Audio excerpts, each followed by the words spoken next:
তার কারণ মাহফিল বন্ধ করে কি এই এলাকার ব্যবসায়ীরা না রাজনীতিরা?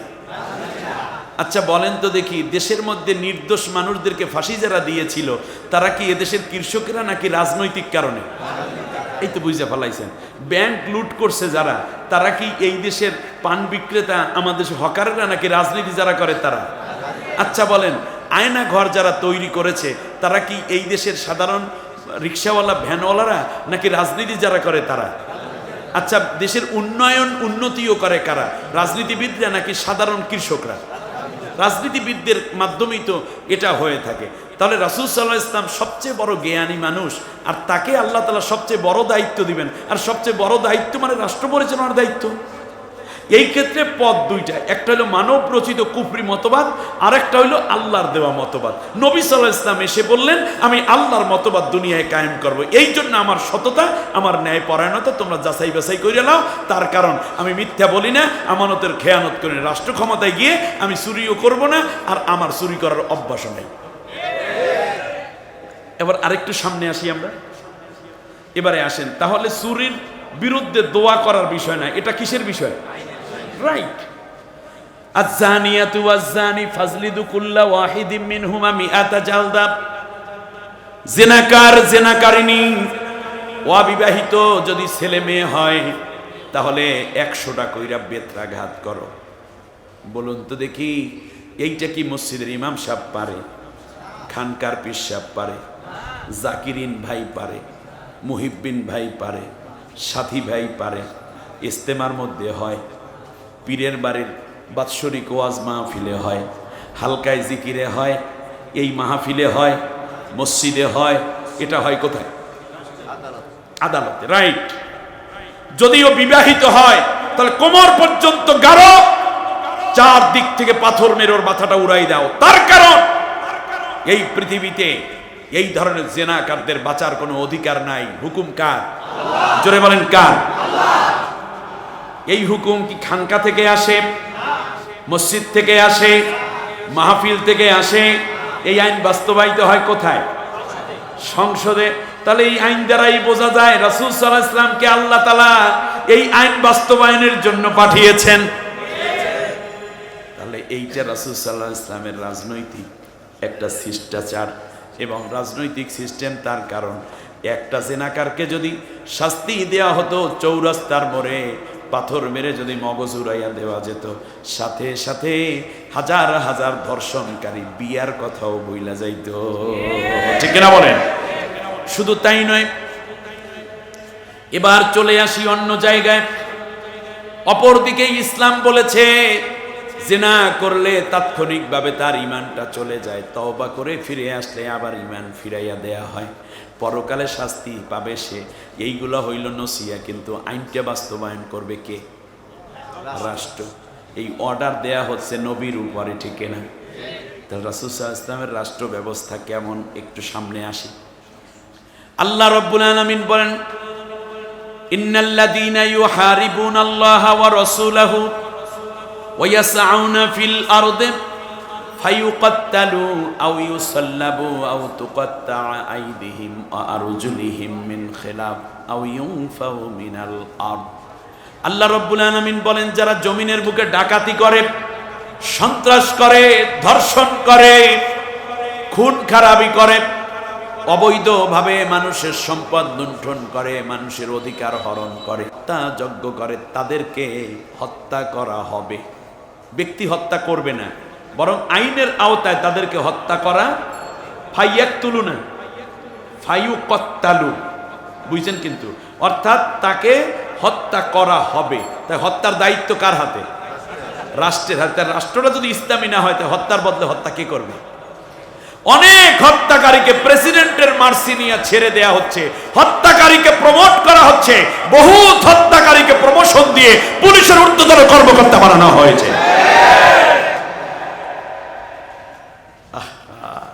আসুন আমরা একটু সামনে আগে।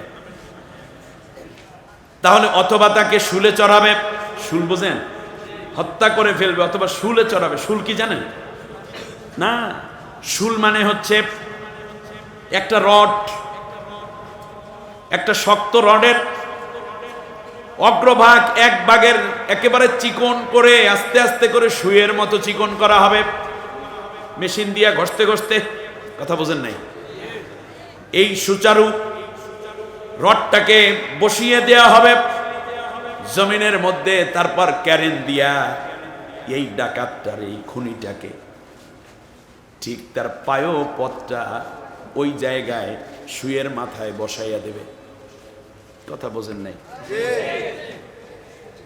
ক্যারেন দিয়ে দুই হাত ধরা থাকবে, রশি লাগানো আছে, আর পয়েন্ট মতো বসাইয়া দিছে। ক্যারেন আস্তে আস্তে ছাড়তেছে, হাত দুইটা পিছনে বাঁধা, পাও দুইটা বান্ধা। আস্তে আস্তে ক্যারেন ছাড়তেছে, 50 হাত উঁচা, 20 হাত উঁচু, আস্তে আস্তে করে পয়েন্ট মতো ঢুকতে আছে। ওর পায়ও পথ দিয়ে ঢুকবে, পাকস্থলী ছিদ্রি হবে, কিডনি ছিদ্রি হবে, হার্ট ছিদ্রি হবে, গলার মধ্যে দিয়া মাথার তালু দিয়ে এইটা ভাড়াইয়া যাবে। কমপক্ষে 10-12 ঘন্টা এই অবস্থায় ওরে ওখানে রাখা হবে। এইটার নাম হইল শুলে চড়ানো। এই অবস্থা যদি দেখতো কোনো খুনি পল্টন ময়দানে, বাংলাদেশের কোনো খুনি আর নতুন করে কমপক্ষে খুন করার, রক্তপাত করার চিন্তা করতো না।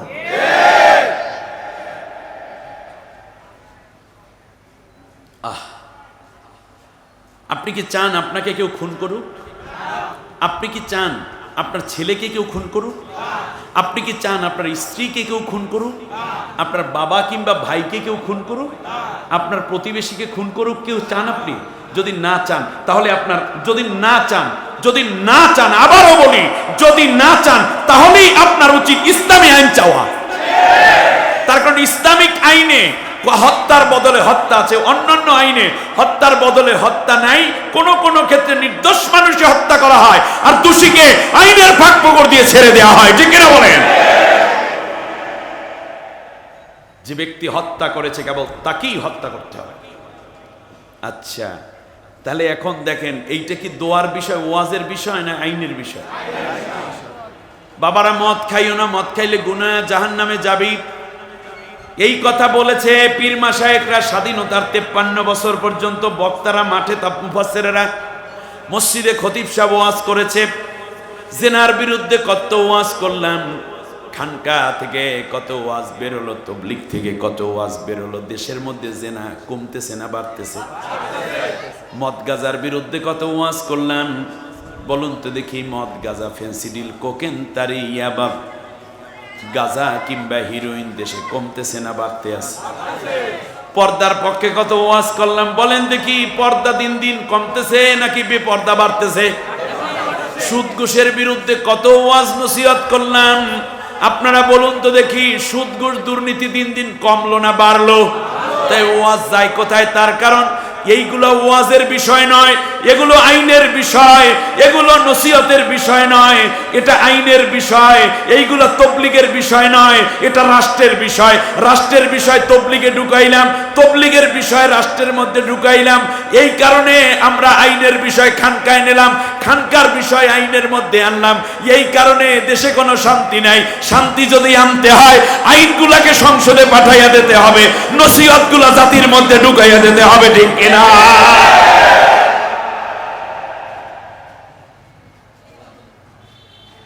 যে জায়গায় যেটা থাকা দরকার সেই জায়গায় সেটা রাখতে হবে।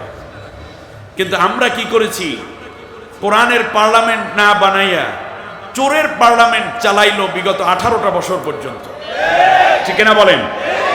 ভোট চুরি করেছে, মরা মানুষ দিয়ে ভোট দেওয়াইছে, আবার মরা মানুষের নামে 17, 18, 20টা মামলাও দিচ্ছে। আহারে, কত অত্যাচার পীড়ন পেরিয়ে বাংলাদেশ আজ এখানে। ঠিক না বলেন? আপনারা কি এইরকম মাহফিলে আসতে পারতেন? মাহফিল এরকম হতো? ওসির কাছে অনুমতি নাও, ওসি বলতো ডিসি সাহেবের কাছে যান, ডিসি বলতেন এসপির অনুমতি নিয়ে আসেন। এরপর এলাকার ওমরা সোমরা কালা কোডালা যারা আছে এগুলোর দাওয়াত দেওয়া লাগবে। এমন কি এ পর্যন্ত রিপোর্ট আছে যে মাহফিলের জন্য ঘুষ দেওয়াও লাগছে ওসিকে কিংবা এসপিকে, ডিসিকে। এরপরে পুলিশের ভাত খাওয়ান লাগবে। এরপর হুজুর এই কথা বলল কেন, ওই কথা বলল কেন। এরপরে পাশে মুক্তিযোদ্ধা, এই পাশে এই মুক্তিযোদ্ধা থাকা ভালো, কারণ আমি ফরমালিন মুক্তিযোদ্ধার বিরুদ্ধে, সঠিক মুক্তিযোদ্ধার পক্ষে, ঠিক না বলেন? সুতরাং এরপরেও এই হুজুরের দাওয়াত দেশে কে? পিছনে ঘাটো, ইউটিউবে যাও, হ্যাঁ এই হুজুরের অনুমতি পাইবে না। মাহফিলের 1 ঘন্টা আগে স্টেজটা ভেঙে দেয়া হয়েছে, হুজুর বক্তব্য শুরু করেছে, মাইকটা কেড়ে নিয়ে গেছে। এইরকম পাগলও বাংলাদেশে দেখা গেছে, ঠিক কিনা বলেন? সেই দিন এক মাহফিল কর্তৃপক্ষ বলছে, হুজুর আমি ওসি সাহেবের কাছে গেলাম, বললাম যে স্যার অনুমতি দেন, মাহফিল আমার বিশাল মাহফিল। বলল যে মাহফিলের জন্য অনুমতি কেন? কোনো দিন আর ওসির কাছে মাহফিলের অনুমতি লাগবে না, আল্লাহর কোরআনের মাহফিল চলবে, আমিও সেখানে থাকবো শ্রোতা হিসাবে। এই পরিবেশটা যেই ছাত্রদের বিনিময় হলো, ছাত্রদের জীবন রক্তের বিনিময় হলো, আল্লাহ তাদেরকে জান্নাতুল ফেরদাউস নসিব করে দিন, আল্লাহ তাদেরকে শাহাদাতের মর্যাদা দান করুন। আর যারা এই আমার দেশের ছাত্র মেধাবীদেরকে হত্যা করেছে, যুবকদেরকে হত্যা করেছে, ছাত্রীদেরকে হত্যা করেছে, পঙ্গু করেছে, চিরতরে অন্ধ করে দিয়েছে, যন্ত্রণা দিল, এই জাতি তাদের বিচারের কাঠগড়ায় অচিরি দেখতে চায়। একজনকেও আমরা ছেড়ে দিতে পারি না, ঠিক কিনা বলেন?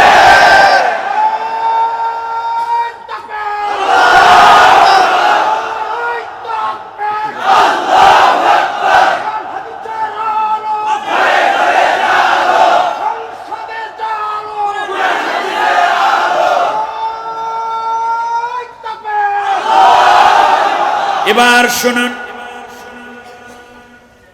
বিশ্বনবী সাল্লাল্লাহু আলাইহি ওয়াসাল্লাম 13টা বছর পর্যন্ত নবুয়াত পাওয়ার পর থেকে 13টা বছর পর্যন্ত মক্কায় কোরআনের দাওয়াত দিলেন, কিন্তু আল্লাহর আইন বাস্তবায়িত হলো না। বিশ্বনবী সাল্লাল্লাহু আলাইহি ওয়াসাল্লাম মদিনায় চলে গেলেন। মদিনার লোকেরা বলল, মুহাম্মদ তুমি এখন থেকে আমাদের মদিনার রাষ্ট্রটা একটু নেতৃত্ব দিয়া চালাও, তার কারণ মদিনার মধ্যে শান্তি দরকার। সুবহানাল্লাহ। মদিনায় কি দরকার? আমাদের দেশেও কি দরকার? মদিনার আমাদের দেশটা অনেকটা মিল আছে, পরিবেশগত মিল, এনভায়রনমেন্ট, সবুজ শ্যামল উর্বর, নরম দিলওয়ালা মানুষ। আপনাদের কষ্ট হচ্ছে মনে হয়? আমরা যেই দেশে বাস করি সেটাকে বলা হয় সোনার বাংলা। আমার সোনার বাংলা, আমি তোমায় ভালোবাসি। সোনা সোনা সোনা লোকে বলে, সোনা সোনা লয় যত খাঁটি, বলো যত খাঁটি তার চেয়ে খাঁটি বাংলাদেশের মাটি, ঠিক না? অনেক কথা, বাংলাদেশ সোনার বাংলা। আবার মদিনা যাব কেমনে, সোনার মদিনা যাব কেমনে, ঠিক না? মদিনা সোনার মদিনা, বাংলাদেশও সোনার বাংলা, কিন্তু সোনার বাংলা কি সোনার বাংলা হইছে নাকি? বাংলাদেশে শেখ মুজিবুর রহমানও কইতে বাধ্য হইছে, এইটা কিসের বাংলা? কথা বোঝেন নাই?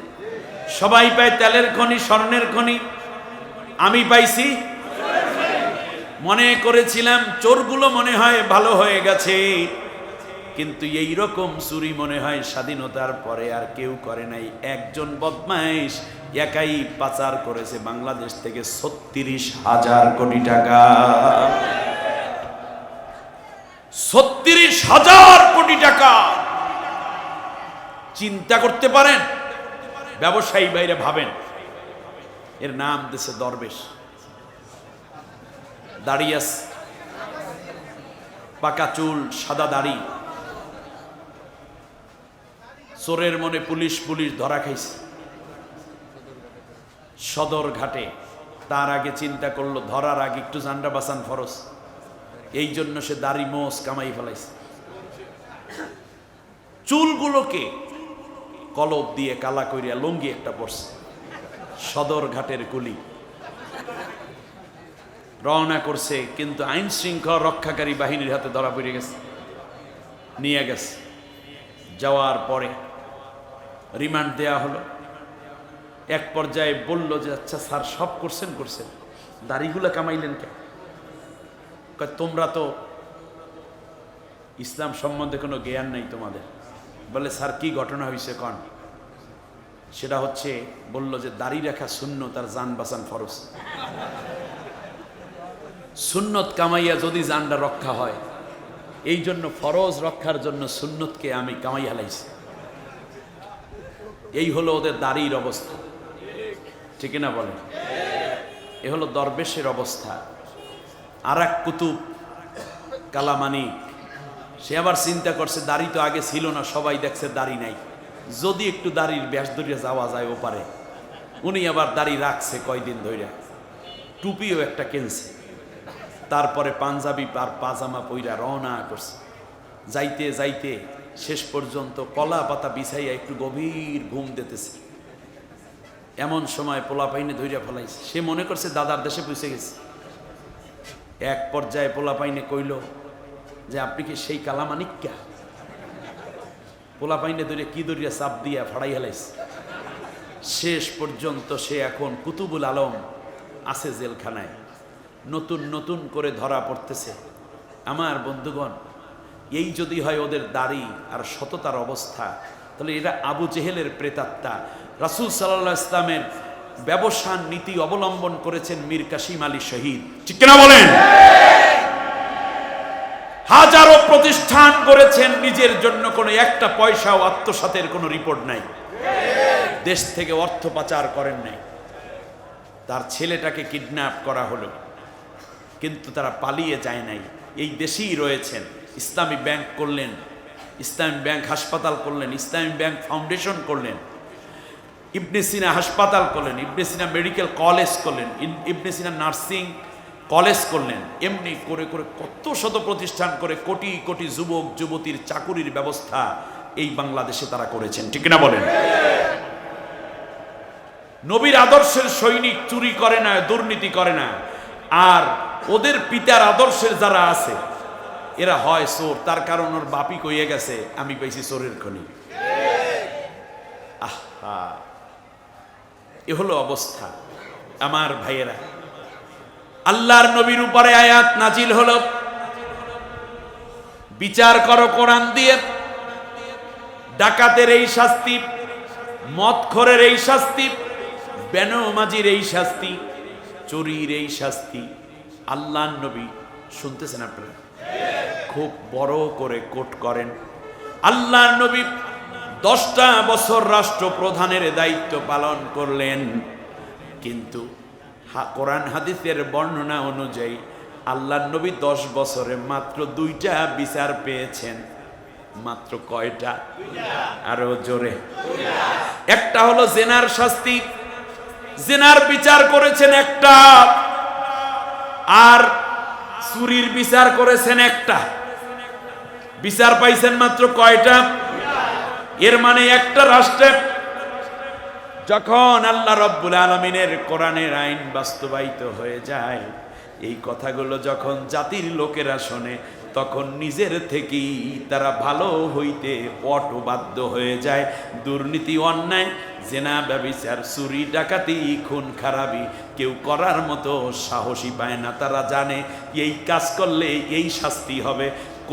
কোনো রকম ঘুষ দুর্নীতি দিয়া কিংবা মামু খালুর ফোন দিয়া কোনো কাজ হবে না। এই ভয়ের কারণেই তারা নিজেরা ভালো হয়ে যায়। তার কারণ মানুষ কিসে ভালো হবে এই পৃথিবীর কোনো বুদ্ধিজীবী জানে না, কোনো সরকার জানে না। কে জানে?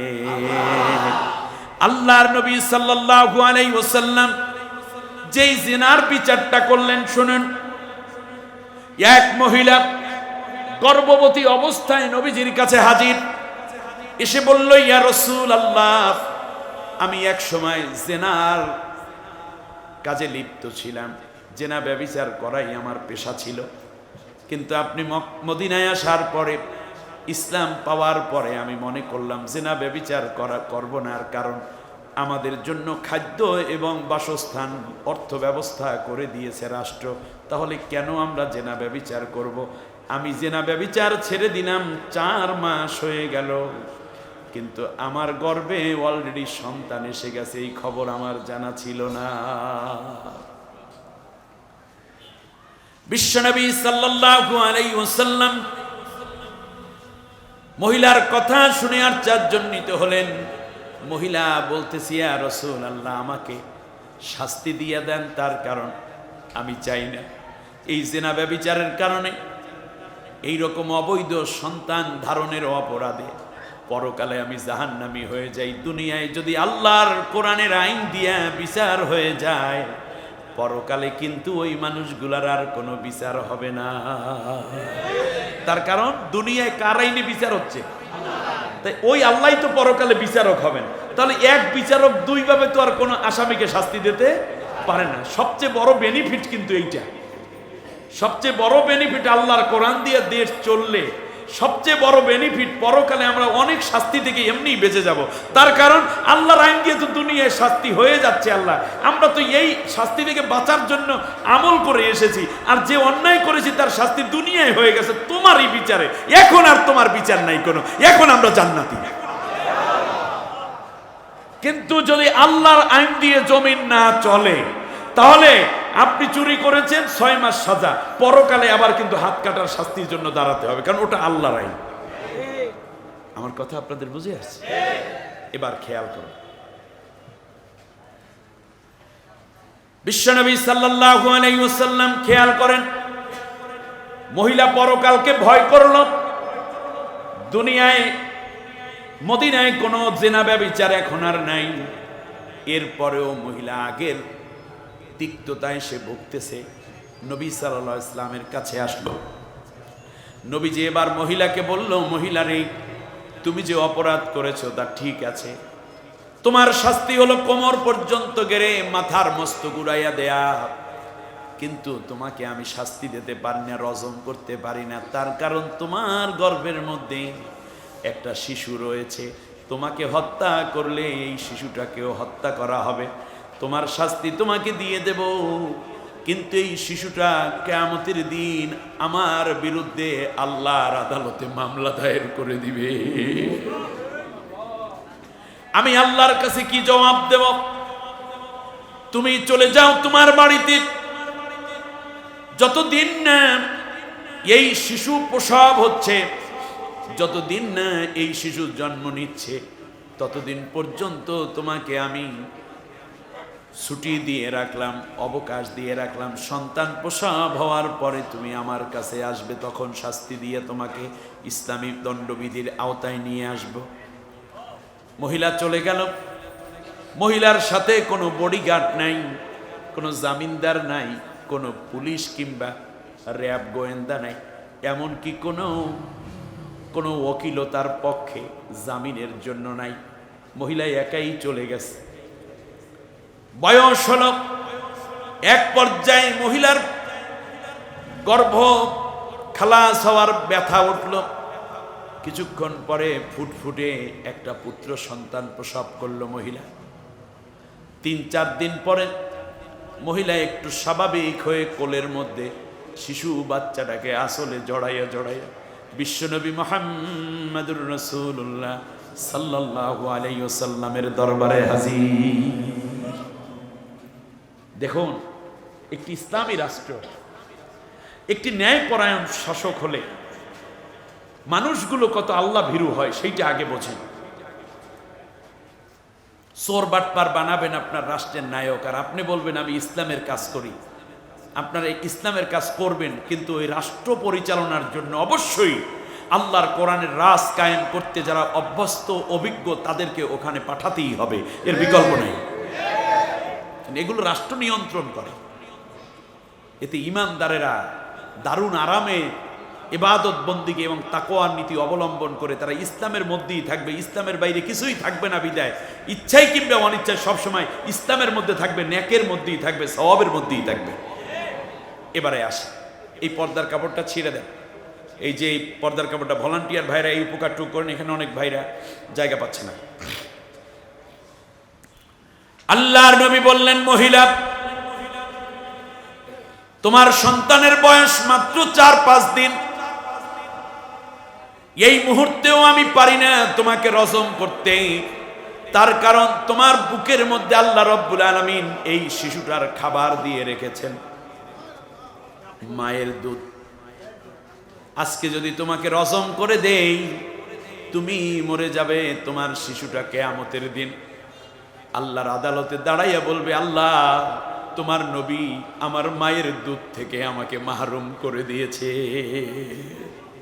সুবহানাল্লাহ, সুবহানাল্লাহ। বিশ্ব নবী সাল্লাল্লাহু আলাইহি ওয়াসাল্লাম তাকে ছেড়ে দিলেন। নবী বললেন, যতদিন পর্যন্ত তোমার বাচ্চা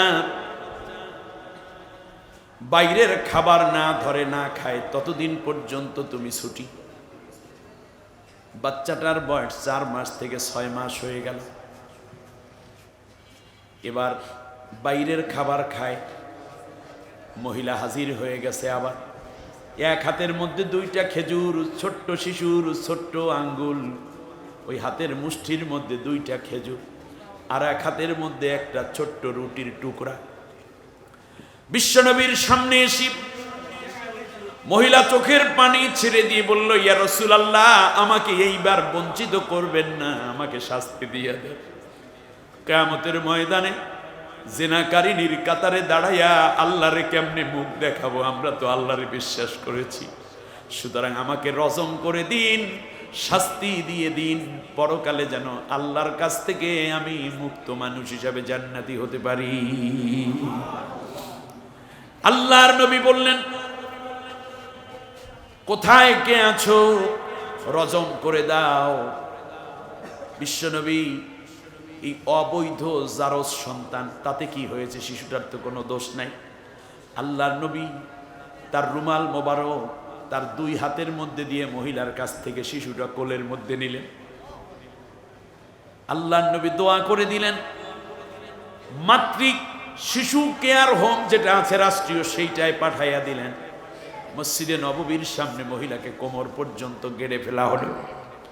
4 দিক থেকে পাথর নিক্ষেপ করা হচ্ছে। এমন সময় রক্ত ফিনকি দিয়ে বেরোচ্ছে, কারণ মাথার মধ্যে পাথর পড়ার কারণে ফেটে যাওয়া জায়গা থেকে রক্ত চিরচির করে বেরোচ্ছে। 1 ফোঁটা রক্ত খালিদ বিন ওলীদ রাদিয়াল্লাহু তাআলা আনহুর সাদা জামার উপরে গিয়ে পড়েছে। খালিদ প্রচন্ড ঘৃণা এবং ক্ষোভ প্রকাশ করে জামার ওই রক্তের জায়গাটা সহ এভাবে ধরে ধৌত করার জন্য পানির দিকে যাচ্ছে, আর বলছে, একটা বেশ্যার রক্ত ফোঁটা আমার শরীরে পড়েছে, সি সি সি। আল্লাহর নবী বললেন, খালিদ, তুমি কাকে তিরস্কার করছো? কাকে তুমি ঘৃণা করছো? তুমি কি জানো এই মহিলা আল্লাহরে কত ভয় করলো? 2বার আমি তাকে ছেড়ে দিয়েছি। সে চাইলে পালিয়ে যেতে পারত, কিন্তু সে জানে আল্লাহ রব্বুল আলামিনের জগৎ ছাইরা পালাবার মুমিনের আর কোনো জায়গা নেই। বারবার সে ফিরে এসেছে। আল্লাহ রব্বুল আলামিনের আইনের কাছে সে মাথা নত করে দিয়েছে। তুমি আজকে তার গায়ের রক্ত ফোঁটা দেখে তিরস্কার করো, তার পাপকে তুমি ঘৃণা করো, এই মহিলাকে তুমি ঘৃণা করতে পারো না। তার কারণ এই মহিলার তওবা, এই মহিলার হৃদয়ের আকুতি যত গভীর হয়েছে, তওবার ওজন যত হয়েছে, তামাম পৃথিবীর সব মানুষের তওবা যদি এক পাল্লায় দেয়া হয়, আর আমার এই সাহাবিয়ার তওবা যদি আর এক পাল্লায় দেয়া হয়, আমি মুহাম্মদুর রাসূলুল্লাহ সাক্ষী দিচ্ছি, সাক্ষ্য দিচ্ছি, তাহলে এই মহিলার তওবার ওজন তামাম দুনিয়ার সব মানুষের তওবার ওজনের চাইতে বেশি হয়ে যাবে। এই একটা বিচার। আরেকটা বিচার করেছেন, একটি উন্নত উচ্চ বংশের এক মহিলা চুরি করেছে, তার হাত কাটার আয়োজন চলছে। এমন সময় সব সাহাবীরা চিন্তা করলেন অন্য কোনো কায়দায় বাঁচান যায় কিনা। যায়েদ বিন হারেসা রাদিয়াল্লাহু তাআলা আনহুকে দেয়া হলো, যাও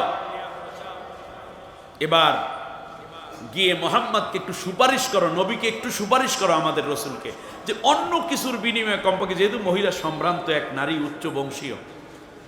যায়েদ বিন হারেসা গেলেন, কারণ নবীর খুব আদরের ছিলেন তিনি, পালক পুত্র বলি আমরা। যাওয়ার পরে বলল, ইয়া রাসূলুল্লাহ, একটা আবেদন করতাম। বলো। বলল যে এই মহিলাটাকে ছেড়ে দেওয়া যায় কিনা, যত টাকা লাগে ভর্তুকি দিয়ে দেব। নবীজি দাঁড়ালেন, চেহারাটা লাল হয়ে গেল। মসজিদে নববীতে গিয়ে বললেন, একজন চুন্নির পক্ষে তোমরা সুপারিশ করার জন্য আমার কাছে এসেছো, চোরের হাত কেটে দেওয়া আমার মুহাম্মদুর রাসূলুল্লাহর আইন নয়, এটা আল্লাহর আইন। আর আল্লাহর আইন বাস্তবায়ন করাই আমি মুহাম্মদুর রাসূলুল্লাহর অন্যতম কাজ। সুতরাং আমার কন্যা ফাতেমাও যদি আজকে এই চুরিটি করত, আমি মুহাম্মদুর রাসূলুল্লাহ তার হাতটা কেটে দিতাম, আমি এক চুল পরিমাণ পিছপা হতাম না। আজকে যদি বাংলাদেশে এই আইন থাকতো, তাহলে বাংলাদেশের পালিয়ে যাওয়া যত নেত্রী আছে, নেতা আছে, সবগুলার হাত কাইটা তারপর টুন্ডা করে দেওয়া হতো। ঠিক কিনা বলেন? আসেন, শর্ট করে আপনি আসার দরকার নেই, কোথায় আছে বলেন, আমরা আপনাকে ফট করে নিয়ে আসবো না। এই দরবেশের হাত থাকতো, বলে জানো ফরজ কাজ আদায় করতে গিয়ে আমি সুন্নতকে জবা দিয়ে ফেলেছি। এই লোকটি আহলে হাদিসের ভাইদেরকে বলি, লা মাযহাবি মাতখালি যাই নাম দেন আপনারা, শহীদি কাফেলা বাংলাদেশ জামাত ইসলামীর বিরুদ্ধে পর্যন্ত কথা বলার মতো দুঃসাহস দেখিয়েছেন, আপনাদের কলিজা কাঁপে নাই। অথচ আপনাদের মুরব্বী এবং আপনাদের সামনে দাঁড়িয়ে ডায়ালসে দাঁড়িয়ে এই লোকটি বলেছিল কোরআনের মধ্যেও সমস্যা আছে, তবে কম, হাদিসের মধ্যে সমস্যা বেশি। আল্লাহ তাআলা বলেছেন মা আনজালনা আলাইকাল কোরআন লিতাশকা, সমস্যায় পড়ার জন্য আমি কোরআন নাজিল করি নাই। আর আল্লাহ তাআলা বলছেন জালিকাল কিতাবু লা রাইবা ফি, এই কোরআনের মধ্যে কোনো ভুল নাই। সন্দেহাতীতভাবে পরীক্ষিত এই কোরআন গোটা হাদিসকে প্রশ্নবিদ্ধ করলো। কোরআনের মধ্যে যেই লোকটা সমস্যা খুঁজলো, আপনাদের পায়ের মধ্যে কি এক জোড়া জুতাও ছিল না? একটা জুতা কি তার কপালের মধ্যে মারা গেল না? বরং তখন আপনারা হাততালি না দিয়ে হলেও কমপক্ষে তাকে উৎসাহিত করেছেন, হ্যাঁ ঠিক বলেছে, অল্প কয়েকটা মালের বিনিময় আল্লাহর কোরআনকে অপমানকারীকে আপনারা ছাড় দিয়েছেন, আপনাদেরকে আল্লাহর কাছে জবাব দিতে হবে। সুতরাং সত্যকে বুঝুন। একদল কোরআনের আইন কায়েমের জন্য ফাঁসির রশি গলায় হাসি মুখে বরণ করে, তাদের বিরুদ্ধে ফতুয়া দেন, আর পাশে দাঁড়িয়ে কোরআনের ভুল ধরা ব্যক্তিটি আপনাদের সামনে বলে যায় আর আপনারা তাকে বাহাবা দেন। আপনাদের ঈমান নিয়েই তো আমাদের কনফিউজড হওয়ার সম্ভাবনা, আশঙ্কা রয়ে গেল। আমরা ওইভাবে বলতে পারি না, তার কারণ আমরা ওই রকম বেয়াদবিটা শিখি নাই। কিন্তু সত্যটাকে আপনাদের নিতেই হবে। হযরত আবু বকর রাদিয়াল্লাহু তাআলা আনহুর শাসন আমল শুনতেছেন আপনারা? নবীর দয়া মাত্র, এটা কি কোরআনের শত শত মানুষের হাত কাটা গেছে? একজন আর গেলেই তো লক্ষ লক্ষ মানুষ। ঠিক আছে, কারণ আল্লাহ জানেন যখন হাতটা কাটা যাবে সাথে সাথেই এই ব্যক্তি বাজারে গেলে কেউ এই ওই সেই লোক, ঠিক কিনা বলেন? সুতরাং এটাই হচ্ছে ইসলামের বাস্তবতা। একটা ডাকাতকে যদি হত্যাকারীকে বিচার করা হয়, লক্ষ লক্ষ হত্যাকারী নিজের থেকেই ভালো হয়ে যাবে, এটা আল্লাহ ভালো করে জানেন। কারণ এই মানুষ তৈরি করেছেন কে? আল্লাহ ভালো করে জানেন কোন আইনটা দিলে রাষ্ট্রে শান্তি আসবে। আবু বকর রাদিয়াল্লাহু তাআলা আনহুর শাসন আমল চিফ জাস্টিসের দায়িত্ব পেয়েছেন হযরত ওমর ফারুক রাদিয়াল্লাহু তাআলা আনহু। 2 বছর হয়ে গেছে, একটা মামলাও নাই। আমি গল্প বলতেছি মনে হয়? আল্লাহর নবী কি মানুষগুলো বানালেন খেয়াল করুন। কোরআন দিয়ে রাষ্ট্র চলে। নবীজি সাল্লাল্লাহু আলাইহি ওয়াসাল্লাম যখন রাষ্ট্র চালিয়েছেন তখনও তো সেই রাষ্ট্রে বৌদ্ধ, খ্রিস্টান, ইয়াহুদি, মুজাসি ছিল, ঠিক কিনা বলে? কারণ রাষ্ট্রে যদি মুসলমান চুরি করে তাহলেও যেই শাস্তি, মুজাসি চুরি করলো, ইহুদি চুরি করলেও সেই শাস্তি। ইমানদারদের জন্য নামাজ না পড়লে শাস্তি, কিন্তু অন্যান্য সব শাস্তি রাষ্ট্রের সব মানুষের জন্য সমান। এই জন্য আল্লাহর নবী আল্লাহর কোরআন দিয়ে দেশ চালাবেন বলে জাতিকে আশ্বস্ত করলেন, আর বললেন আসো আমরা সবাই মিলে আল্লাহর কোরআনের আইন মানার পাশাপাশি জুডিশিয়াল ল এইটা আমরা সবাই মানব। সেই ক্ষেত্রে আরেকটা কথা আছে, নাগরিক অধিকার, ধর্মীয় অধিকার আমরা সবাই সমানভাবে ভোগ করব। দেশ এবং রাষ্ট্র সবাই মিলে একত্রই দায়িত্বশীল হয়ে পালন করব। এই জন্য আসো আমরা সবাই একটা সনদ করি। ওই সনদের নাম দেয়া ছিল মদিনা সনদ। সেখানে সনাতন ধর্মাবলম্বী আছে, মূর্তি পূজারী আছে, সেখানে আছে মুজাসি, মূর্তি পূজারী, ইহুদি, খ্রিস্টিয়ান, মুসলিম সবাই আছে। আইন মানে কার? তাতে কি তাদের ঈমান চলে গেছে? সব ইহুদিরা মুসলমান হয়ে গেছে? না, তার কারণ এটা একটা আইন। এই আইনটা সবাই মানলে দেশটা ভালো থাকবে। আর আল্লাহর আইন মানতে তো কারো আপত্তিও ছিল না তখন, এখনো নাই। কারণ আমরা বোঝাতে পারি নাই, অমুসলিমদেরকেও বোঝাতে পারি নাই যে ভাইরে ইসলামিক আইন তো ব্যক্তির কিংবা দলের আইন না, এটা আল্লাহর আইন। তাই তোমাকে আল্লাহ বানাইছে, আমাকেও আল্লাহ বানাইছে, অতএব তুমিও তো চাও তোমার ঘর চুরি না হোক, তোমার চোরাহি স্বর্ণ তুমি উদ্ধার করতে চাও। তাই একটা চোরের যদি বিচার করে দেওয়া হয় তাহলে অসুবিধা হয়, তুমি তো আর চোর না। তোমার নারী, তোমার মেয়েরও সুন্দর ইজ্জত সম্ভ্রম রক্ষা হবে যদি ইসলামী হুকুমাত প্রতিষ্ঠিত হয়। এই কথাগুলো আমাদেরকে বোঝানো দরকার। ওমর রাদিয়াল্লাহু তাআলা আনহু 2 বছর পরে আবু বকর রাদিয়াল্লাহু তাআলা আনহুকে বলতেছেন, আবু বকর বলল, বলো। বল, শোনেন খলিফাতুল মুসলিমিন, আপনি আমাকে একটা দায়িত্ব দিয়েছেন, এমন একটা দায়িত্ব দিলেন যেখানে কোনো কাজ নাই, খামোখা বেতন খাই। বললো মানে? বলল যে সেটা হচ্ছে এই যে এই 2টা বছর হয়ে গেল, এখনো পর্যন্ত আমার আদালতে একটা মামলাও রুজু হইল না। গাজীপুরের ভাইরা শুনতেছেন? একটা মামলাও রুজু হলো না। বুখারী শরীফের ইবারত। হযরত আবু বকর জিজ্ঞেস করছেন, ইয়া আমার লিমাদা লাম ইয়াজিউকা লিল মুকদ্দমা। আমার, তোমার কাছে মানুষেরা কেন মামলা নিয়ে আসে না? কারণ মামলা না হওয়ার কারণ 3টা।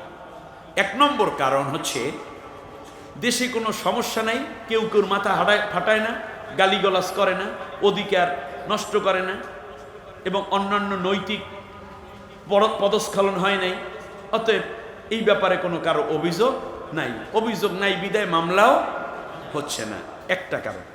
দ্বিতীয় কারণ হচ্ছে যদি ন্যায় বিচার পাওয়ার ন্যূনতম আশাও না থাকে তাহলেও কিন্তু মানুষ কি করে না? মামলা করে না। বাংলাদেশ জামাত ইসলামী, ছাত্র শিবির এবং বিরোধী দলীয় অনেক লোক এরকম হয়েছে যারা সন্তান হারিয়েছে, নিজের জায়গা জমি হারিয়েছে, নিজের গরু বাছুর হারিয়েছে, ব্যবসা বাণিজ্য ঘের পুকুর হারিয়েছে, কিন্তু এরপরেও মামলা করতে যায় নাই। তার কারণ জানে মামলা করতে গেলে ন্যায় বিচার পাবো না। এরকম হয়েছে কিনা? তাহলে ন্যায় বিচার পাওয়ার আকাঙ্ক্ষা সবার থাকে, কিন্তু সম্ভাবনা না থাকলেও মানুষ কি করে নেছে নেব, কি করব? কোনো দিন যদি আল্লাহ কিছু করে এই আশায় বসে আছে সবাই, ঠিক না? ইনশাআল্লাহ সেটা শুরু হয়ে গেছে, আলহামদুলিল্লাহ। আপনার তো কিছু করা লাগে না, ওর নিজেরাই তো পালাইছে। তৃতীয়, যদি মামলা করার পরে বাদীর জান মালের উপরে আরো হুমকি দেওয়ার আশঙ্কা থাকে তাহলেও মনে করে বাবা গরু একটা নিয়ে গেছে নিগ্গা, কমপক্ষে ছেলেটা বাচ্চা থাক। কারণ বলে যে মামলা করলে তোর ছেলেরও কিডন্যাপ করবে। তখন কি করে? কয় দরকার নাই, মামলা করার দরকার নেই।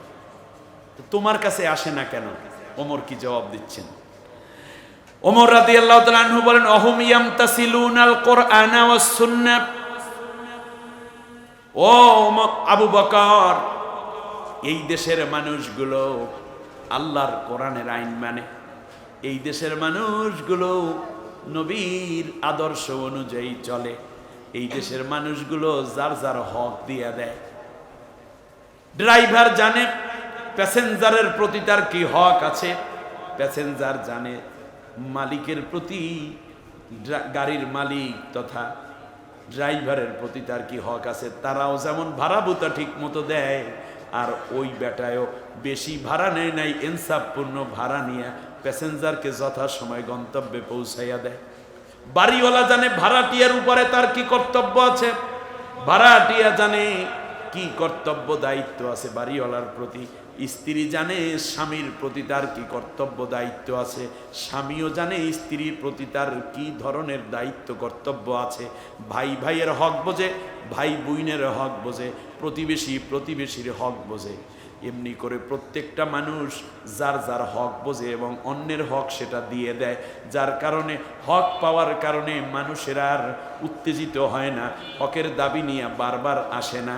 এই কারণে তারা একে অন্যের প্রতি দয়ালু, একে অন্যের প্রতি কল্যাণ কামনা করে।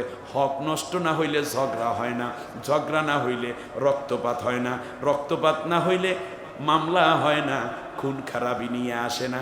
অতএব এখানের মানুষগুলো আল্লাহর কোরআন মানে, নবীর আদর্শ বোঝে, যার কারণে এই জায়গায় কোনো মানুষ হক নষ্ট করে না। এই কারণে হক দিয়ে দেওয়ার কারণে কোনো মামলা এখানে রুজু হয় না। বর্তমানে চিফ জাস্টিস যিনি, তিনি বলেছেন, একটা সেমিনারে দেখলাম যে বাংলাদেশে হাইকোর্টে এখন যত মামলা পেন্ডিং আছে, এইগুলো যদি প্রতিদিন নিয়মিত রায় দিতে থাকে, তাহলে আগামী 100 বছর লাগবে শুধু এই পেন্ডিং হওয়া মামলার রায় দিতে। আগামী 100 বছরে আর কোনো মামলা হবে না। কি কর হবে, কি হবে না? হবে। তাহলে একটি সুখী সমৃদ্ধ রাষ্ট্র গড়ার জন্য দরকার রাসূল সাল্লাল্লাহু আলাইহি ইসলামের রাষ্ট্রনীতিকে অবলম্বন করা। তাহলে এখন আমরা আসি একটা জায়গায়, সেটা হচ্ছে রাসূল সাল্লাল্লাহু আলাইহি ওয়াসাল্লাম এসেছেন কি খানকা চালাইতে? না, আমার কথার জবাব দিতে হবে বীরদের মতো। খানকা বানাইতে আসছেন নবী? খানকা চালাইতে আসছেন? সাহাবীরা কি খানকা চালাইছিল? তারা কি চালাইছে? তাহলে নবীওয়ালা সুন্নত কোনটা? রাষ্ট্র চালানো না খানকা চালানো? না, গাজীপুরের মানুষের আওয়াজ তো এরকম হওয়ার কথা না। তা নবীওয়ালা কাজ কোনটা? সাহাবীওয়ালা কাজ কোনটা? আচ্ছা, গেলাম ওই পর্যন্ত। এবার সামনে আসি। আপনারা জানেন এই উম্মার উদ্ধারের জন্য অচিরেই একজন মহামানবের আবির্ভাব হবে, তার নাম হবে ইমাম মাহদী আলাইহিস সালাম। ইমাম মাহদী আলাইহিস সালাম এসে অনেক কওমি মাদ্রাসা, নুরানি মাদ্রাসা প্রতিষ্ঠা করবেন, ঠিক না? হাফিজি মাদ্রাসা বানাইবেন, অনেক নতুন নতুন মসজিদ বানাইবেন, নতুন মসজিদের ইমামতি দিবেন। এরপর কোনো পীরের মুরিদ হবে, অথবা সব পীরের আইনা তার মুরিদ বানাইয়া এলাকায় এলাকায় খানকা বানাইবে। তা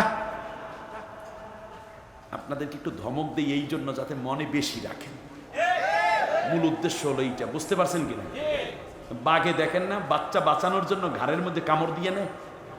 বিড়ালে এক জায়গা থেকে বাচ্চা আর এক জায়গায় নেয় কেমন করে? কামড় দিয়ে। এই কামড়টা দেয় কেন? মনে রাখিস তুই আমার মা, আমি তোর মা, ঠিক না বলেন?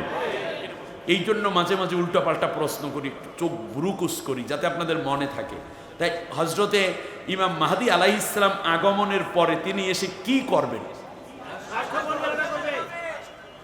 রাষ্ট্র চালাইবেন। আচ্ছা, ইমাম মাহদী আলাইহিস সালামের পরে ঈসা আলাইহিস সালাম আসবেন, ঠিক না? ঈসা আলাইহিস সালাম আইসা এই দেশে প্রত্যেক ঘরের সামনে একটা করে জামে মসজিদ বানাইবেন, সবাইকে নিয়ে চিল্লায় বেরোয় পড়বে। এরপরে খানকা বানাইয়া মুরিদদেরকে, মুসল্লিদেরকে সুন্দর করে তাজকিয়া নফসের জন্য এই যে নফি ইসবাতের জিকির, আসমায়ে সিফাতের জিকির, এরপরে আসমায়ে জাতের জিকির, এরপরে এমনি করে করে সুবহানাল্লাহ আলহামদুলিল্লাহ 6 উসুল, এমনি করে করে এই কাজগুলোর সুন্দর তালিম দিয়া এরপরে তিনি এই দেশ থেকে, দুনিয়ার থেকে বিদায় হয়ে যাবেন ইনশাআল্লাহ। তিনি আইসা কি করবেন? কি রাষ্ট্র বানাইবেন? সেই ইসলামী রাষ্ট্র হবে কার আদলে? তার আদলে না মুহাম্মদ সাল্লাল্লাহু আলাইহি ওয়াসাল্লামের আদলে? কয় বছর রাষ্ট্র চালাইবেন? 10 বছর, কেউ বলছেন 40 বছর। তাহলে নবীওয়ালা কাজ কোনটা? এটা বুঝতে কি এখনো আপনার ট্যাবলেট খাওয়ার দরকার আছে? তাই ইমাম মাহদী আইসা যা করে, নবী আইসা যা কইরা গেছেন, নবীর পরে আবু বকর রাদিয়াল্লাহু তাআলা আনহু কি করেছেন? ওমর রাদিয়াল্লাহু তাআলা আনহু কি চালাইছে? ওসমান রাদিয়াল্লাহু তাআলা আনহু কি করছে? আলী রাদিয়াল্লাহু তাআলা আনহু কি করছেন? আসেন না, হযরত ওমর বিন আব্দুল আজিজ কি করেছেন? রাষ্ট্র চালাইছে। ইমাম মাহদী এসে কি করবেন? ইমাম ঈসা আলাইহিস সালাম এসে কি করবেন? তাহলে আপনি কি করেন নবীওয়ালা কাজ? এখনো কি বুঝতে বাকি আছে? এই কাজটি জামাত ইসলামী বিগত 84 বছর ধরে করে যাচ্ছে, আর আপনারা কেউ কেউ এখন তাদের বিরুদ্ধে ফতোয়া দিচ্ছেন। আপনার মাথা ঠিক আছে তো? আপনি ঠিকঠাক ভাবে চলেন। আমি একটা ছোট্ট করে কথা বলি। রিসেন্টলি আমি তিন চিল্লার সাথী হওয়ার কারণে প্রচন্ড মায়া তাবলীগের ভাইদের এহসানের দিকে। আমি 2 জন পীরের মুরিদ, তাদের প্রতিও শ্রদ্ধা আমার আছে। রিসেন্টলি এক মুরব্বী ফতুয়া দিচ্ছে বারবার। আপনি দেখেন, জামাত ইসলামীর লোকেরা যদি চায় তাহলে এই রকম এক বছরে কমপক্ষে 100 কওমি মাদ্রাসা বানাইতে পারে কি পারে না? বানায় নাই কেন? ভালো করে বুঝুন। এইবার অভ্যন্তরীণ কথা আসছি, আবার কোরআন হাদিসের দিকে যাচ্ছি যাতে আপনাদের বুঝটা সহজ থাকে। তার কারণ জামাত ইসলামীর লোকেরা দেখেছে যে আমাদের এই এক ভাই, আমাদের কিছু ভাই জেনারেল মানুষের মধ্যে যেই মেহনত দিয়ে যাচ্ছে, এই কাজটা তো তাদের দ্বারা সফলভাবে হচ্ছে। অতএব এই জায়গাটায় এই যে কওমি মাদ্রাসাগুলো করে আমার দেশেরই ভাইরা যেই আসলি দিনের খেদমতটা দিচ্ছেন, এটা তারা দিয়ে যাচ্ছেন। এখন নতুন করে আমারই ওই রকম একটা কাজ কেন করা লাগবে? বরং আমরা ইসলামিক ইউনিভার্সিটিগুলো করি, যে জেনারেল শিক্ষিত লোকগুলো যেন, ছেলেরাও যেন দিন শিখতে পারে। জামাতের হৃদয়টা কত উদার! আপনার কাজকে তারা স্বীকৃতি দিল, তার কারণ তারা জানে একামতে দ্বীনের জন্য ডাকলে আমার ভাইরা যদি কোরআন হাদিস ওয়ালাই হয়, তাহলে একামতে দ্বীনের কাজেও তারা এক সময় আমাদের সাথী হয়ে যাবে। নতুন করে কওমি মাদ্রাসা বানাইয়া আমাদের সময় নষ্ট কি দরকার? আমরা এত কাজ করার, কিন্তু আমাদের ভাইরা তো ওটা পারি। অতএব আমরা তাদের ভাই, আমরা আবার এই দিকটা সামলাই।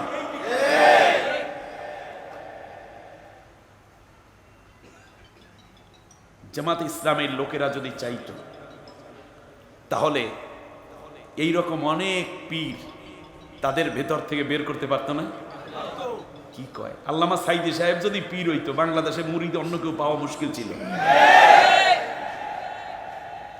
পীরের জন্য মুরিদ জীবন দেয় না। পীরে কইলে ভোটই দেয় না। আমি আন্দাজে একবার পীর সাহেব কইল যে শোনেন, আমারে সবাই ভোট দেবেন। আমরা বললাম হুজুর কখন যাব? বলল যে ফজরের নামাজ পড়বেন, হালকা নাস্তা করবেন, এরপরে চইলা যাইবেন ক্যাম্পে, ভোট দিয়ে আইসা তারপরে দুপুরে খাবেন, ওই দিন প্রয়োজনে রোজা রাখবেন। হুজুরের কথায় আমাদের খুব তাসির হলো। আমরা ফজরের নামাজ জামাতে পড়ার পরে গোসল আসল কইরা তাড়াতাড়ি কইরা 6টা থেকে 7টার মধ্যে যাইয়া লাইন দিলাম।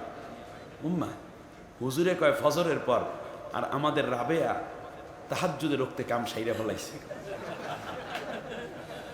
মনে পড়ে এই গত ইলেকশনের আগের ইলেকশনে হুজুরে দিছিল না, আমরাও গিয়ে যাই দি উম্মা এদের দিয়ে কলবের পাওয়ার বেশি, তাহাজ্জুদে রক্তে কাম বানাই ফলাইছে।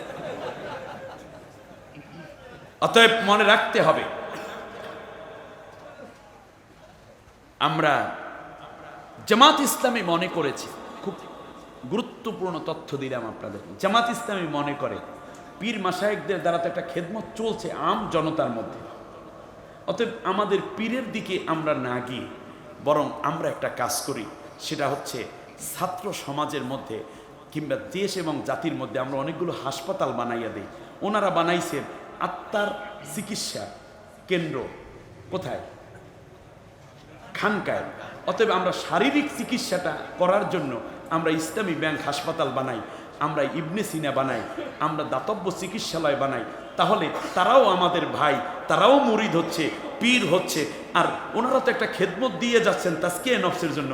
আমরা আবার তাজকিয়ায়ে জেসেমের জন্য আমরা এরকম উন্নত চিকিৎসার ব্যবস্থা করলাম। কারণ জামাতের আকাঙ্ক্ষা হলো দুইও ভাইরেই একসময় এসে এই জমিনে আল্লাহর কোরআনের রাজ কায়েম করব।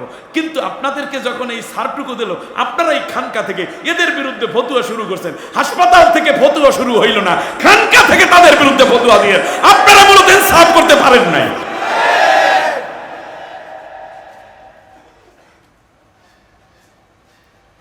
তবলিগ জামাতের ভাইয়েরা জেনারেল শিক্ষিত মানুষগুলোর মধ্যে দরদ দিয়ে দিয়ে ভালোবেসে, কখনো 3 দিনের সাথী ভাই 7 দিনের, কখনো গাস্ত, কখনো মাশওয়ারা, কখনো মুহাসাবা ইত্যাদি দিয়ে দিয়ে সকালবেলা সুন্দর করে করে বিভিন্ন তরবিয়াতি বৈঠকের মাধ্যমে একদল মানুষ বের করে দিনের রাস্তায় বের করে ফেললেন। আলহামদুলিল্লাহ, জামাতের ভাইরা চিন্তা করলো এই লাইনটা তো আমাদের ভাইরা আছেই, কারণ ওরা আমাদের ভাই, এক সময় তো সবাই এক জায়গায় হব, বাস আলহামদুলিল্লাহ আপনারা চালাই দেন। কিন্তু একামতে দ্বীনের জন্য ইউনিভার্সিটিগুলোতে, কলেজগুলোতে, হাই স্কুলগুলোতে কিংবা দাখিল মাদ্রাসা কিংবা অন্যান্য মাদ্রাসাগুলোতে কেমন করে একামতে দিনের জন্য তো একদল মানুষ মুজাহিদ তৈরি করা দরকার। ওনারা তৈরি করতেছেন এহসান করার জন্য, আমাদের মুজাহিদ তৈরি করার জন্য, জীবন বাজি রেখেও যেন লড়তে পারে সেই জন্য তেজদীপ্ত একদল যুবক তৈরি করা দরকার, ছাত্র তৈরি করা দরকার, শিক্ষিত মানুষ তৈরি করা দরকার। এই জন্য তারা আবার এখানে কোরআনের দার্স দিলেন, কোরআনের স্টাডি ক্লাস করলেন, তাদেরকে তিল তিল করে গড়ে গড়ে তাদেরকেও শপথবদ্ধ, ওনাকে যেমন আবার চিল্লা দেওয়ার জন্য শপথ বানাইলেন, এখানেও আবার দিন প্রতিষ্ঠার জন্য শপথের কর্মী বানালেন। জামাত ইসলামের নেতৃবৃন্দ এবং দায়িত্বশীলদের আকাঙ্ক্ষা ছিল যেহেতু দিন কায়েম করা ফরজ, ডাক দিলে ওই ভাইরাও আমাদের সাথেই সামিল হবে, কারণ আমরা তো তাদের বিরুদ্ধে কোনোদিন ফতুয়া দিই না এবং আমাদের কাজের সাথে তাদের কাজের কোনো অমিল নেই, এক কোরআন থেকেই তো কাজ করতেছি, সুতরাং সবাই মিলে একই থাকবো। যেমন একটি মার্কেটে ঢুকলে কেউ সুপারি পান সুপারি বিক্রি করে, কেউ কাপড়ের দোকান দেয়, কেউ আবার মিষ্টির দোকান দেয়, কেউ ঔষধ বিক্রি করে, কেউ আবার মাছ বিক্রি করে, কেউ মুদি দোকান দেয়, কেউ স্বর্ণের দোকান দেয়। সুতরাং আমাদের মধ্যে যে কোনো পার্থক্য, সব মিলিয়েই তো একটা মার্কেট, সব মিলিয়েই তো একটা মার্কেট। অতএব আমাদের অসুবিধা কিছু হওয়ার কথা, কারণ আমরা সবাই ইসলাম পালন করি।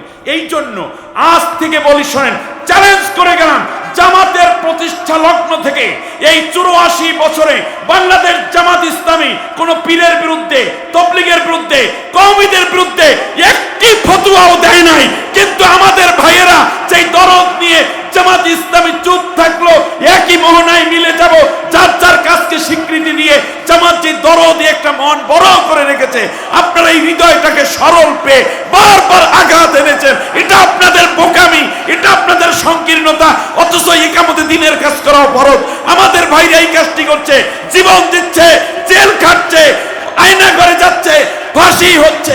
আপনাদের দরদ দেখানো উচিত ছিল, বরং ফতুয়া দিয়া বারবার তাদেরকে আহত করার চেষ্টা করছেন। মনে রাখবেন, এটা আপনাদের প্রতি, আপনারা যা করছেন এটা মূলত তাদের প্রতি বড় রকমের অন্যায় করা হচ্ছে, বড় রকমের বেইনসাফ করা হচ্ছে। আত্মসমালোচনায় আপনাদের যাওয়া দরকার। জামাতের কোনো দোষ বাতিলরা খুঁজে পাইল না। মানুষের সংগঠন হিসাবে দোষ ত্রুটি থাকবে, এটা নবীদের সংগঠন না। কিন্তু সেই দোষ ত্রুটিকে আপনি বাইরে বলার জন্য তবলিগ করেছেন, কওমিতে পড়েছেন এই জন্য, আপনি বড় হুজুর হয়েছেন এই জন্য, তাহলে আপনার ভুল হয়েছে। তার কারণ জামাত ইসলামী কোনো ব্যক্তি বিশিষ্ট নয়, এটা একটি সংগঠন। বাতিলরা ঠিকই চিনে চিনে লোকগুলোকে ধরে ধরে ফাঁসি দিল। আপনি এক কালেমার দাওয়াত দিয়ে আপনি কি চমৎকার আয়োজনে খাচ্ছেন, পড়ছেন, আপনি সুন্দর করে জীবন জীবিকা নিরাপত্তা পাইলেন তাগুতের কাছ থেকে, আর ওই কালেমার দাওয়াত দিতে গিয়ে একদল মানুষ ফাঁসির মঞ্চে চলে গেল। আপনার চোখের সামনে কতগুলো লাশ ফেলে দেয়া হলো। এরপরে আপনি বুঝতেছেন না এই লোকগুলো সত্যকে কত ভালোবাসলো। একবার নিজেকে কোশ্চেন করলেন না, শেষকালে করলেন তার আকীদা খারাপ। আকীদা নিয়ে আপনি প্রশ্ন কইরেন না। ছোট বাচ্চারা স্কুলে যাওয়ার আগে যখন মন চায় না স্কুলে যাইতে, তখন বাচ্চারা কি করেন জানেন? বলে না ফোড়া হইছে, তা তো মায় দেখে, এই ফোড়া কই দেখি, ফোড়ার অজুহাত দেয় না।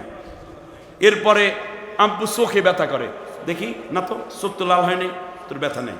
আব্বু আম্মু আমার মাথা মানে গরম, আমার জ্বর হয়েছে, জ্বর হইতে গাও গরম হয়, এটা দেখা যায়। তোর গা তো ঠান্ডা, কোনো জ্বর নেই, দৌড়ো স্কুলে। আম্মু আমার মাথাটা খালি ব্যথা করে, মাথা ব্যথা, এই পেট দিয়ে রক্তটা একটু মোটা হওয়ার কথা। তখন বাচ্চারা কি বলে জানেন? আম্মু আমার পেটটা ব্যথা করে, আম্মু আমার বুকের মধ্যে জানি কেমন করে।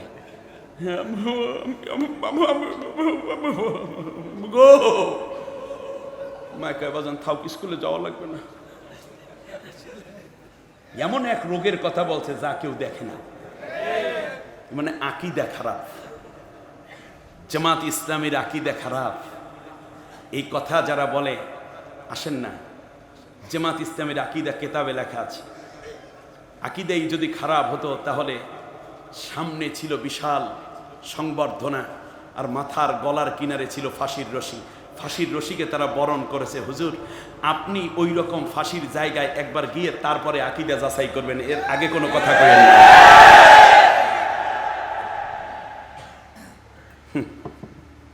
আপনার থেকে যদি আকীদা শিক্ষা শুরু হয় তাহলে তো আকীদার অবস্থা 12টাই বাজবে, ঠিক কিনা বলেন?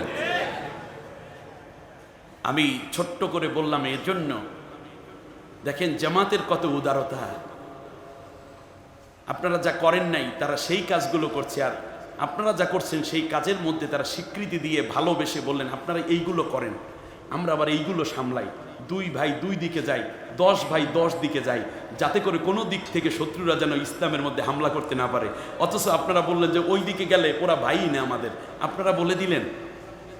এটা তো আপনি ইনসাফ করলেন না। এখনো কত শক্ত। আপনি বলেন তো দেখি, বাংলাদেশে এখন সচিব নিচ্ছে, কওমি ভাইয়েরা প্রশ্ন করি, আপনি কয়জন সচিব দিতে পারবেন আপনার মাদ্রাসার? বলেন দেখি। চরমনাই হুজুর, আপনাকে প্রশ্ন করি, এই মুহূর্তে বাংলাদেশে টিউনো নিয়োগ হচ্ছে, কারণ ওই সোরা সরকারের টিউনোদেরকে ওএসডিতে দিয়ে এখন নতুন টিউনো দেওয়া হচ্ছে 440 জন। আপনি কয়জন দিতে পারবেন বলেন? কিন্তু জামাত দিতে পারবে।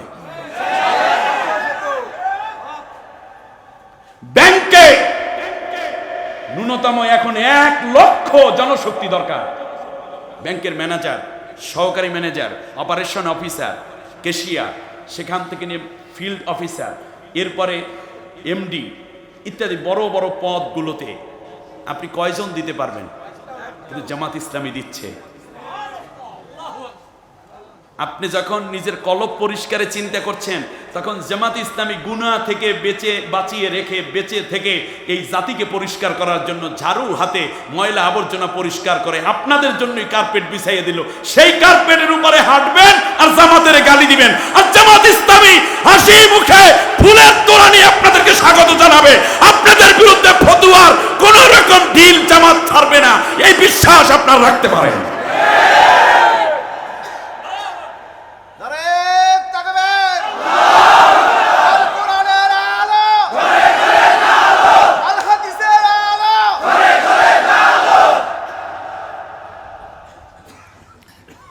যেহেতু আপনার রাজনীতি করেন নাই, কওমি ভাইরা তাদের রাজনৈতিক বেসিক কোনো বড় দল গঠন করতে পারে নাই। হাফিজি হুজুর রাহিমাহুল্লাহ তিনি করেছিলেন একটা, সেইটারে ভাঙ্গি এখন 9টা হয়েছে।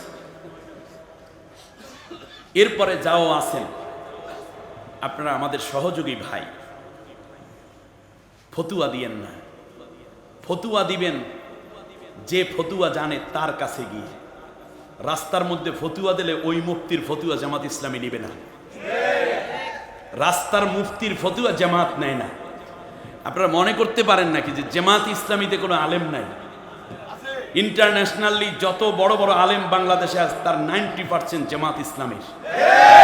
মদিনা ইউনিভার্সিটি, আল আজহার বিশ্ববিদ্যালয়, মক্কায় উম্মুল কোরা ইউনিভার্সিটি, আল আজহার বিশ্ববিদ্যালয় থেকে ধরে মালয়েশিয়ার ইউনিভার্সিটি থেকে বিশ্বের বড় বড় ইউনিভার্সিটিতে যারা বড় বড় লেকচারার এবং বড় রকমের অধ্যাপক, যারা অ্যারাবিক, ইংলিশ, পিএইচডি হোল্ডার, এগুলো ম্যাক্সিমাম দেখবেন জামাতে ইসলামী থেকে, বাংলাদেশ থেকে এবং বিশ্বেও।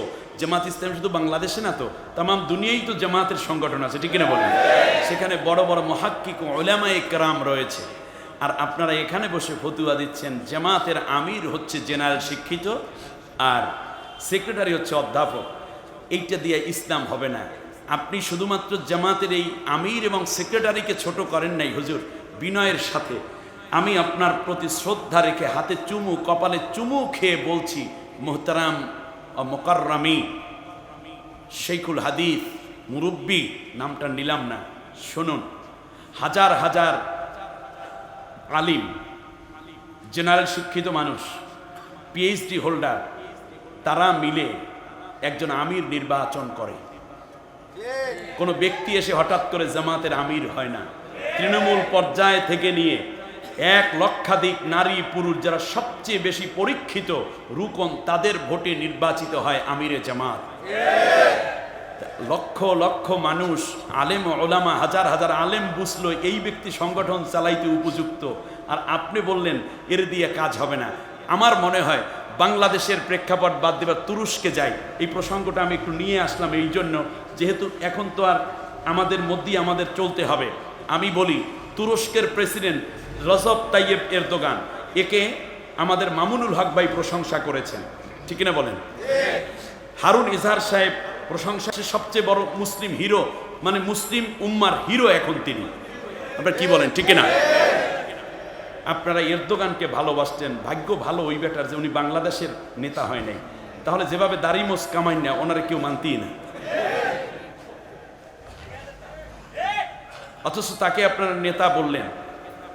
আপনি কি মনে করেন পলাতক প্রধানমন্ত্রী বলেছিল যে আমি মদিনার সনদে দেশ চালাবো? এ কথা বলে ভোট টোট যেভাবে নিজে নিজে দিয়া ঠিয়া শেষকালে দেখলাম যে ওম্মা হিতে মদিনার সনদে দেশ চালায় না, মোদির সনদে চালায়। ঠিক না বলেন? আচ্ছা, তার রাষ্ট্রেও তো ইসলাম পরিচালনা করার জন্য কিছু হুজুরকে দায়িত্ব দিয়ে চালাইছিল, ঠিক না বলেন? ইসলামিক ফাউন্ডেশন চলে নাই, আবার সেখানে চলে নাই, এই যে কি বলে ধর্ম মন্ত্রণালয় চলছে না, চলেছে। তাহলে এমনিতে বোঝা যায় তাহলে যে একটি রাষ্ট্র যখন আমিরে জামাত থাকলো, এখনো পর্যন্ত ক্ষমতার কিছুই হলো না, ফতু একটা দিয়ে আপনি বন্ধ করে দিচ্ছেন। সেখানে ওলামা বিভাগ রয়েছে, বিশাল বিভাগ, যেখানে হাজার না লাখো আলেমের উপস্থিতি আছে। একটি ইসলামিক রাষ্ট্রে ফতুয়া বিভাগ থাকবে আলাদা।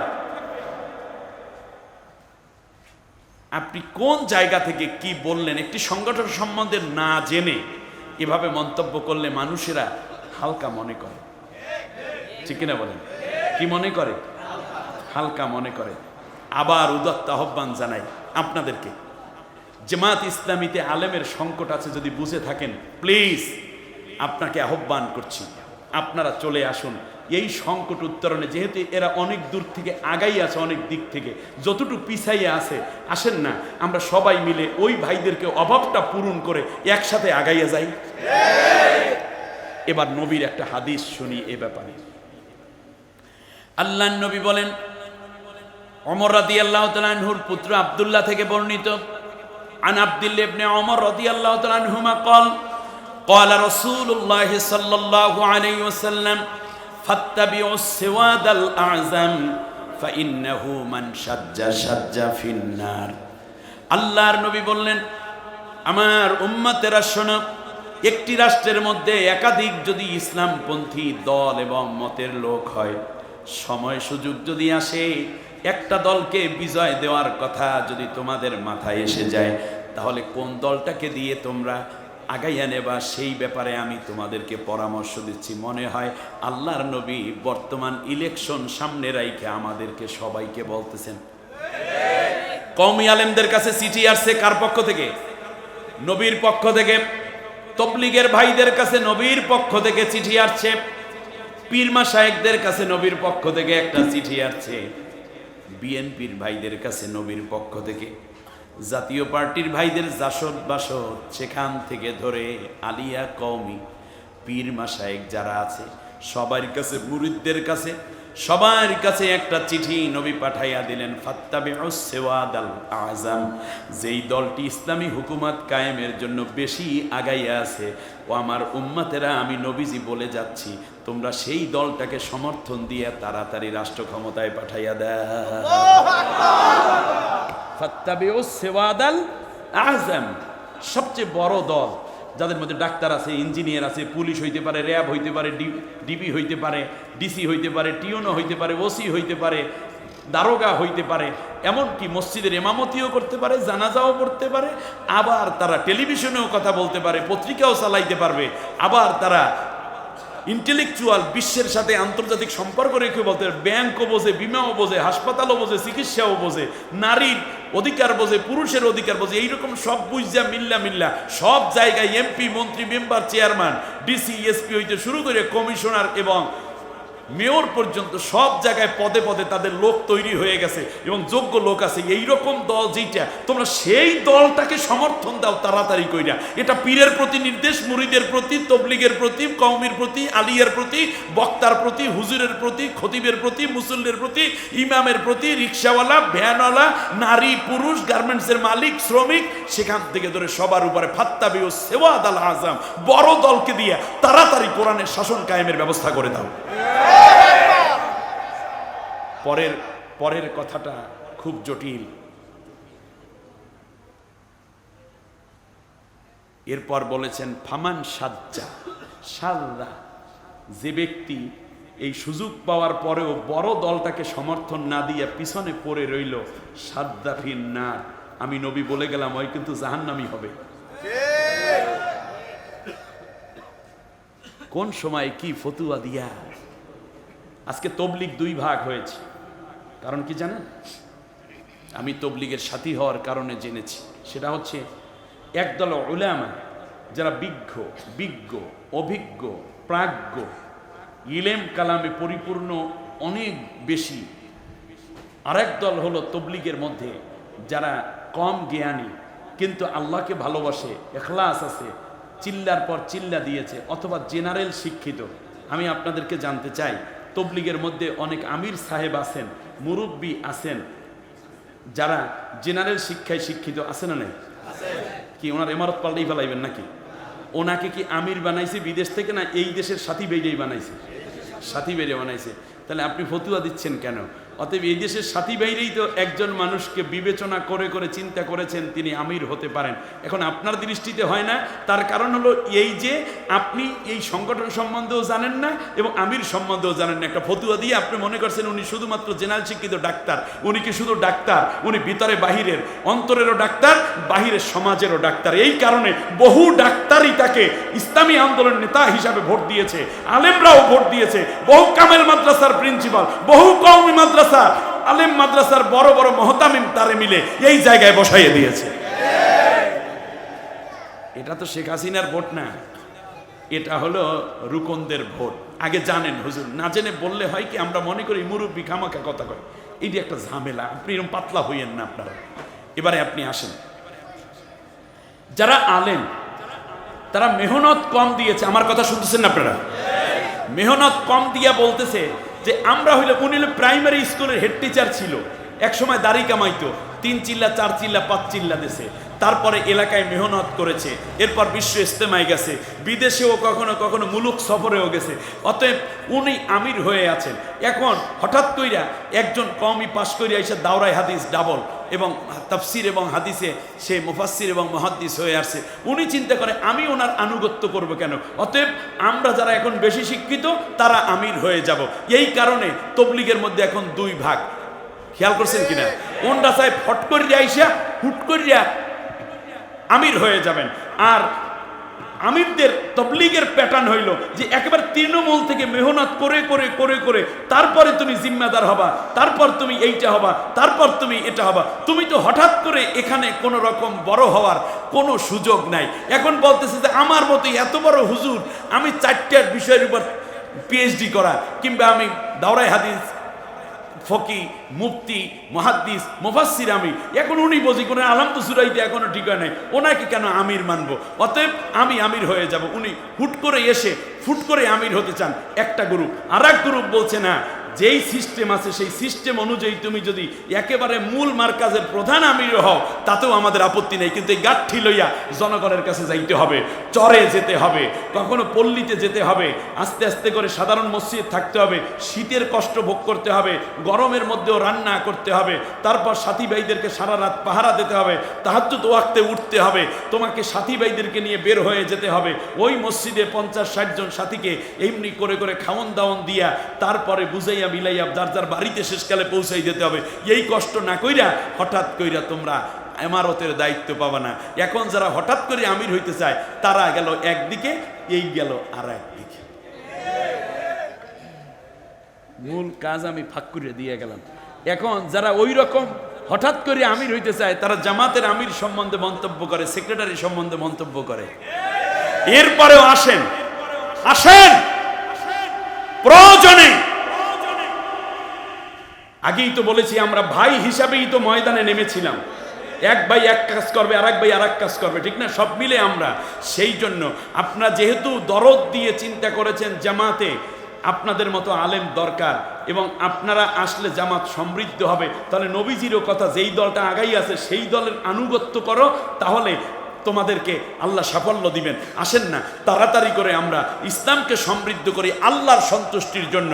অতএব আপনারাও আসুন, এসে যেই অভাবটা আছে অভাবটুকু পূরণ করার জন্য দয়া করে ব্যবস্থা করেন, আর না হলে আল্লাহর কাছে আপনাদেরও ধরা খাইতে হবে। আল্লাহ আমাদের সবাইকে এক করে ন্যাক করে এই জমিনে কোরআনের বিধান প্রতিষ্ঠার কায়েম কাজ করার তৌফিক দান করুন। আমার ভাইরা, আল্লাহ রব্বুল আলামিন বলতেছেন, শোনো, প্রত্যেক নবীকেই মূলত আমি পাঠিয়েছি কি মূলত রাজনৈতিক জ্ঞান দিয়েছি। আতাইনা হুকমা ওয়া ইলমা, আমি তাকে রাজনৈতিক জ্ঞান দিয়েছি। তার কারণ যখনই নবীগণ এসেছেন সাথে সাথে ওই দেশের রাজাই নবীর উপরে অত্যাচার করেছে। আচ্ছা, মুসা আলাইহিস সালামের উপরে অত্যাচার করে কে? ফেরাউন রাষ্ট্রের কি প্রধান। অর্থাৎ ফেরাউন জানে রসুল এসেছে রাষ্ট্র ব্যবস্থা পরিবর্তন করে আল্লাহর বিধান কায়েমের জন্য, অতএব আমার তো গদি থাকবে না, এই জন্য সে অত্যাচার করে। আচ্ছা, হজরতে ইব্রাহিম আলাইহিস সালামের বিরোধিতা করলো যে তার নাম কি? নমরুদ রাষ্ট্রের কি?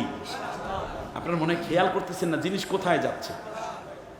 তাহলে বোঝা যায় নমরুদের টার্গেট হলো ইব্রাহিমকে হত্যা করে। এই জন্য যেহেতু নবী মানে রসুল মানেই হচ্ছে সে রাষ্ট্র চালানোর যোগ্যতা এবং রাষ্ট্র চালানোই তার দায়িত্ব, অতএব তার বিরোধিতা শুরু করে বললো কলু হাররিকু, তারা আগুনেই পুইরা শেষ করে দাও। আচ্ছা, হজরতে ঈসা আলাইহিস সালাম তাকে হত্যা করতে একেবারেই পূর্ণ প্রস্তুতি নিয়ে বেতেলহেম নিয়ে গেল টানতে টানতে। তার নাম দাকিয়ানুস বাদশাহ। আপনারা বলেন আমি তো বাদশাহ বলেই ফেললাম, সে তো বাদশাহ। মুহাম্মদ সাল্লাল্লাহু আলাইহি ওয়াসাল্লামের বিরোধিতা করে যে তার নাম কি? আবু জেহেল রাষ্ট্রের কি? তাহলে বোঝা যায় নবীদের কাজ হলো রাষ্ট্রে আল্লাহর আইন চালু করা, আর বাতিলের কাজ হলো নিজের আইন দিয়ে রাষ্ট্র চালানো। আমাদের দেশটা কি আল্লাহর আইনে চলে নাকি মানুষের মন গড়া আইনে চলে? রাসূল সাল্লাল্লাহু আলাইহি ওয়াসাল্লাম এই মুহূর্তে আসলে তিনি এই রাষ্ট্র কোন আইন বাস্তবায়ন করতেন? অতএব এই রাষ্ট্রের এই আইন যারা বাস্তবায়ন করতে চায় তারা আল্লাহ নবীওয়ালা কাজ করতেছেন, আর যারা এই কাজ করতেছেন তারা সাহাবীওয়ালা কাজ করতেছেন, আর সর্বোপরি উম্মতওয়ালা কাজ করতেছেন। এবার আল্লাহ রাব্বুল আলামিন বলতেছেন, শোনো, ওয়ালা ফাকাদ আতাইনা আলা ইব্রাহিমাল কিতাবা ওয়াল হিকমাতা ওয়া আতাইনাহুম মুলকান আযীমা। সুবহানাল্লাহ। আমি ইব্রাহিমকে একটা অনেক বড় রাষ্ট্র দিয়া সেই রাষ্ট্রের প্রধান বানাইয়ে দিয়েছিলাম। তাহলে ইব্রাহিম আলাইহিস সালামের সুন্নত জানি খাতনা করা, দাড়ি রাখা, টুপি পরা, বড় জামা পরা, এইগুলো ইব্রাহিম আলাইহিস সালামের সুন্নত। কিন্তু রাষ্ট্রীয় নেতা যে এই সুন্নতটা আমরা আনিই নাই, বাস গেল একটা। এবারে আসেন সুলাইমান আলাইহিস সালাম, তিনি কি ছিলেন রাষ্ট্রে? আল্লাহ রাব্বুল আলামিন বলেন, শোনো, ক্বালা রাব্বি গফিরলি মুলকান লা ইয়ামবাগি লি আহাদিম মিন বাদি ইন্নাকা আনতাল ওয়াহ্হাব। কার কথা? সুলাইমান আলাইহিস সালাম বলেন, আল্লাহ তুমি আমাকে এমন একটা রাষ্ট্র দাও যেই রাষ্ট্র পৃথিবীর তুমি কাউকেও দেবা না। তাহলে রাষ্ট্র ক্ষমতা চাইয়া নিয়েছেন সুলাইমান পয়গম্বর, ঠিক কিনা বলে? রাষ্ট্র ক্ষমতা হইল স্রোত। এদিকে তাকান, রাষ্ট্র ক্ষমতা হইল কি? স্রোত। আর স্বাভাবিকভাবে এই রাষ্ট্র ক্ষমতা যেই দিকে যায় মানুষগুলো সেই দিকে যাইতে বাধ্য হয়, ঠিক কিনা বলেন? রাসূল সাল্লাল্লাহু আলাইহি ওয়াসাল্লাম যখন কোরআনের বিধান দিলেন মানুষগুলো অটো ভালো হয়ে গেল, তার কারণ নবী স্রোত সৃষ্টি করতে পেরেছেন। এবারে আসেন ইউসুফ আলাইহিস সালামের দিকে তাকাই। ক্বালা জাআলনি আলা খাযাইনিল আরদ ইন্নী হাফিজুন আলিম। বাদশার কাছ থেকে চাইয়া বলতেছে, বাদশাহ আমাকে খাদ্য মন্ত্রণালয় এবং আমাকে ভূমি মন্ত্রণালয়, দুইটা মন্ত্রণালয় দেন। মন্ত্রিত্ব চেয়ে নিচ্ছে আজিজ মিশরের কাছ থেকে, যিনি তার নাম কি? আমরা চাইয়া নেই, আমার একটা কর্তা দেন। পিসাবের কাজ জায়গায়, হুজুর আপনার সিরা যায় নামাজটা দেন যাতে করে আমি কমপক্ষে আপনার স্মৃতি লালন করতে পারি। হুজুর আপনার একটা কর্তা দিন, একটা টুপি দিন। হুজুর হুজুর এই একটু পানি আনছে, একটু ফুক দেন। আর আমাদের পয়গাম্বার হযরত ইউসুফ আলাইহিস সালাম কি চান? আল্লাহ তাআলা বলেন, এমনি করে করে আমি তাকে মিশরের প্রেসিডেন্টই বানাই দিলাম। সুবহানাল্লাহ বলেন। ইব্রাহিম আলাইহিস সালাম। এরপরে আসুন, আল্লাহ রাব্বুল আলামিন বললেন, শোনো, শুধু এটাই নয়, তোমরা চলে যাও তালুত বাদশার কাছে। সুবহানাল্লাহ। আল্লাহ রাব্বুল আলামিন বলেন, কদ বাআথা লাকুম তালুত মালিকা। আমি আল্লাহ রাব্বুল আলামিন জালুত বাদশাকে হত্যা করে তালুত বাদশা রাজত্ব করবে, এই জন্য আমি দাউদ পয়গম্বরকে সাথে নিয়ে তালুতকে পাঠিয়ে দিলাম জালুত বাদশার কাছে, যাতে করে সেখানে সে আমি আল্লাহর কোরআন, আমি আল্লাহর বিধান অনুযায়ী জাতিকে পরিচালিত করতে পারে। তাহলে তালুত বাদশা কি ছিল? প্রেসিডেন্ট ছিল। এবার আসেন দাউদ আলাইহিস সালামের কাছে আসি।